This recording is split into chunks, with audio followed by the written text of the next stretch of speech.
our job is not to make our kid happy. That is so important and so countercultural. Why is our job not to make our kids happy?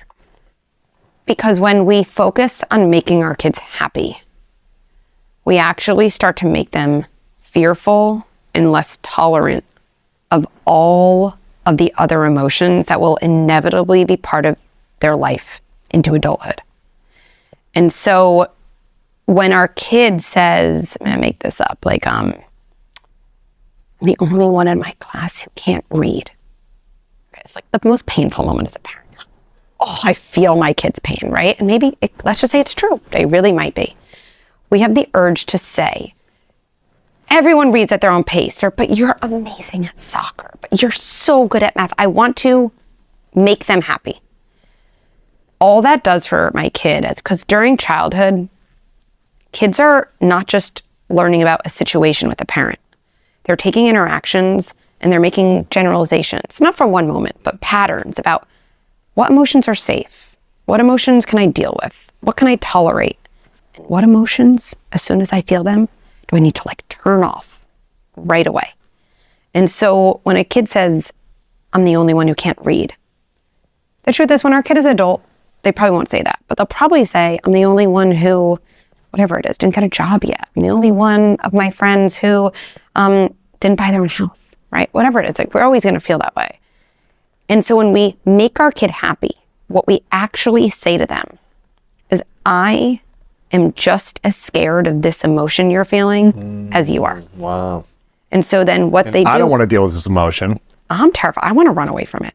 I want to do anything but this. And so what a kid's circuit is, I feel, let's say it's this, I feel less than, or it could be, I feel jealous, I feel sad, I feel disappointed.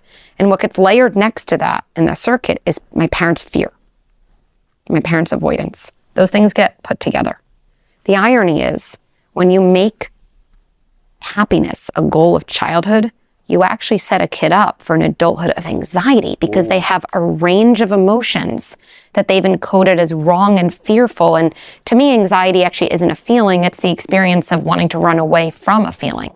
And if avoiding it. Yeah. It is. And you can't really run away from a feeling inside your body. That's what anxiety is. You're like, wait, this is not going to win. And so to me, the idea of, we want to help kids become resilient, resilience over happiness. And resilience comes from being able to tolerate and sit with the widest range of emotions, not constrict ourselves. I interviewed a brain surgeon on here who's also a neuroscientist, a PhD in neuroscience, but also had done 1,000 brain surgeries. And I said, what's the number one skill you wish every human being could learn to be better humans? And he said, emotional regulation. Like, from doing 1,000 brain surgeries and studying neuroscience, the mind, he was like, emotional regulation will support us in being healthier, happier human beings. And it goes back to what you're saying, which is learning how to navigate all of the emotions and be with them and feel uncomfortable and sad and know how to manage them, not avoid, run away, be distracted by them, right? That's right. Because like when I always joke, when I was in private practice, I saw a lot of 20-year-olds, 30-year-olds, 40-year-olds, and not one of them came to my practice saying, Dr. Becky, like, I had the best parents, and those emotions other people feel, like jealous and sad and like those hard things, I got rid of them. My parents got rid of them. I've never felt them again. Like, that obviously has never happened. But what happened over and over, even though no one said it, but their stories and behavior really exemplified it, was, I am now 23, I'm now 45, and I'm literally no better able to regulate frustration and disappointment and sadness than I was when I was a toddler. Wow. But the stakes are higher.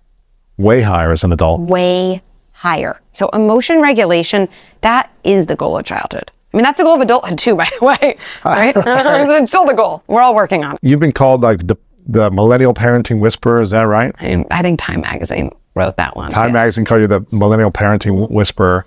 I've had Cesar Millan, who's the dog whisperer, on, and people come in to say, hey, how do you fix my dog? And he fixes humans, essentially. He teaches humans how to lead themselves better. And it sounds like parents come to you and say, how do I fix my kid? And you're coming to them and saying, well, you need to learn how to be a better leader and heal and reprogram yourself and learn how to regulate your emotions so you can manage these situations. Would that be accurate? That is completely accurate. And I think, I double down on that and say, I think when we have kids, we have this unconscious wish that they're going to heal us. Oh. And they trigger us. Oh. That's what happens when you have kids. So I say it again. We have an unconscious wish that our kids will heal us. And in reality, our kids trigger us. Why do we think our kids will heal us? Because I think in general, we all have the wish that something in the external world, something we can gaze out at, will finally give us the comfort and the sense of safety and security that we've always been yearning for. And part of adulthood, I think, involves learning to gaze in, not from a place of it's my fault, but from a place of actually like I have the power, and it's hard, but I have the power to do that myself. Wow. Oh my gosh. Okay, so Want to get to the third thing? yes, let's get to the third thing. The third thing I want parents to know, and like to me, this is, I should have said it's the first thing. I messed up my order. Okay, so I saved the best for last. Good. Start over.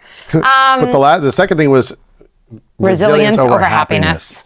Yes. And I want to ask you, before you get to the third thing, how do we raise resilient children? Okay, then this is, I'm excited. I'm excited. We can put the third thing out there. We'll leave everyone with a cliffhanger. What's the third thing? If this one's important, if that one's even more important. Okay, so I think first of all, again, and we have to understand before we intervene. So how do we build resilience? Well, what is resilience, right? And we have to really understand that. And I think that resilience really is our ability to tolerate hard things. And the word tolerate is important because we all think it's the ability to like get through it. The getting through happens when it happens. And the truth is the longer you can tolerate something, not something toxic, that is so not what I'm talking about, or abusive, but the longer you can tolerate something hard, the success is going to find itself and it's going to be more likely because you were able to stay in the hard place. Can you give me an example of what this would be like for a parent and a child? Sure, I can give you two different examples very concretely, right? So this is something I teach to a lot of parents in one of my frustration tolerance workshop, which is relevant for school, for everything. So let's say, and I'll say a 3-year-old is doing a puzzle.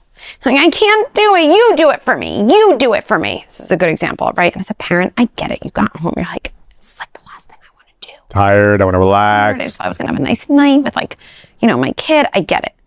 But I'm really driven by impact. And so I actually get this sick joy when my kid is on the verge of a meltdown. Really? Yes. Especially when I've been working a lot. Because I'm like, if I'm going to spend 20 minutes with my kid, I'm going to make it count. And it's nice if I'm there for a pleasant 20 minutes, of course. But if I want to have impact, I literally can picture my impact on him. So you're hoping when you come home that you're having a breakdown and a temper tantrum, and you're because that's when we're going to be a big breakthrough, right? But in a way, I think that's a really important reframe. It's especially if you're a parent who travels a lot or you're not around a lot, to be wait, I can have impact. It's not easy. It's certainly not convenient. That's the one word parents need to know. Fun. Having kids is not fun or convenient in most situations. It's not at all. And this is your Super Bowl right now. This is your opportunity. Wow. Because my kid and how I respond to the puzzle is not going to remember anything about the puzzle. Their body, not from that one time, but from patterns. Their nervous system is going to be developing expectations around what can I do when things get hard? What can I get away with, right? And what should I expect? What is my self-talk? A parent's words become a child's self-talk. A parent's words become a child's self-talk. Wow. Yes. So what your parents say to you over and over again is what you say to yourself. Especially when paired with an emotional situation. So when I'm frustrated, did I have someone come? And I always say frustration is now super bright. Do I expect someone to come and turn off the light? No frustration. Or do I expect someone to come and by the way they're present with me, they dim the light. So it's just not so blinding. Not so intense. Emotion regulation. Interesting. That's the best it gets. There are drugs that will do that better for you, but they have, that's not what we recommend for people long term. When we're talking about true emotion regulation, we're talking about a dimmer.